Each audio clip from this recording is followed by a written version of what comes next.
Hi, this is Mark Fallon with a little lesson I like to call Wow.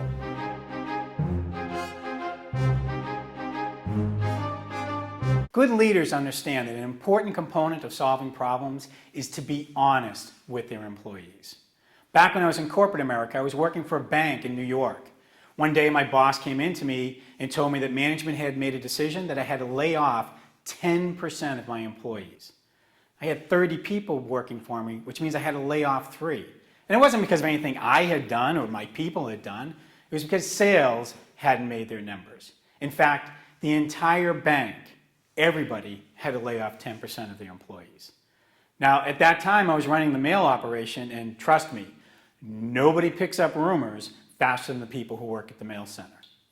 So what did I do? I called all of my employees into a conference room. I started off by being honest with them. I told them the rumors were true.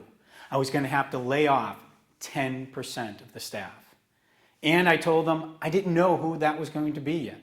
I had a process I still had to figure out. And I had 2 weeks to make a decision, and I was probably going to take the entire 2 weeks.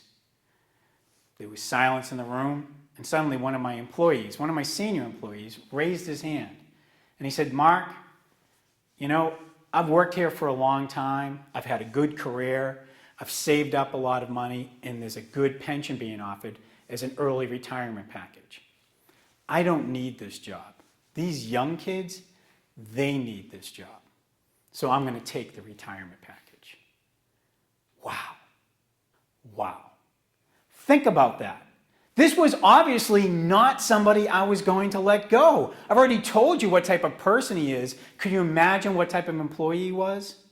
But by being honest with my employees, by going to them and asking for their help in solving the problem, he was able to make that gesture. And now I only had 2 people I had to lay off.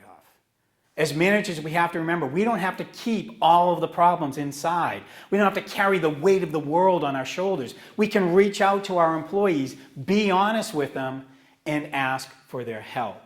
Althea Gibson once said that no matter what we accomplish with the assistance of others. And she was a singles tennis champion. You have to remember that asking for help isn't a sign of weakness. It's a sign of intelligence. Thanks. And if you like this message, please check out my website at markfallon.com and find out how I can come speak at your next event.